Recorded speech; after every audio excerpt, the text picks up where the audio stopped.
आपली मुलं शाळेतून घरी आल्यावर सगळ्या आयांना पहिला प्रश्न पडलेला असतो की डबा सगळा खाल्ला का? त्यांचा रिकामा डबा बघून आपल्याला जे समाधान भेटतं असं वाटतं की आपलंच पोट भरले.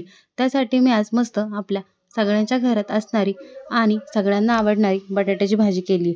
ती कशी वाटते तुम्हाला ती कमेंट करून सांगा आणि तुम्हीही ट्राय करा. सर्वात आधी कढई घ्यायची. ती कढईमध्ये तेल टाकून जिरं, मोहरी, हिंगची फोडणी द्यायची. फोडणी झाल्यानंतर पातळ उभा चिरलेला कांदा, जास्त कांदा घेतला तर बटाट्याला एकदम मस्त चव येते आणि बारीक चिरलेली मिरची आणि त्याच्यामध्ये थोडंसं कढीपत्ता टाकायचा. मस्त ते परतून घ्यायचं.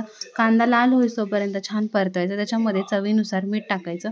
मीठ टाकल्यानंतर परत कांदा शिजेपर्यंत परतून घ्यायचा. त्याच्यानंतर थोडी हळद टाकायची. हळद टाकून झाल्यावरती त्याच्यामध्ये आपण उकडून घेतलेला बटाटा त्याची साल काढून बारीक काप करून घेतलेला त्याच्यामध्ये टाकायचा आणि मस्त परतून घ्यायचा आणि झाकण ठेवून 5-10 मिनटं त्याची वाफ काढायची. वाफ काढून झाल्यावरती छानशी कोथिंबीर टाकायची चिरून आणि झाला आपला तयार बटाटा.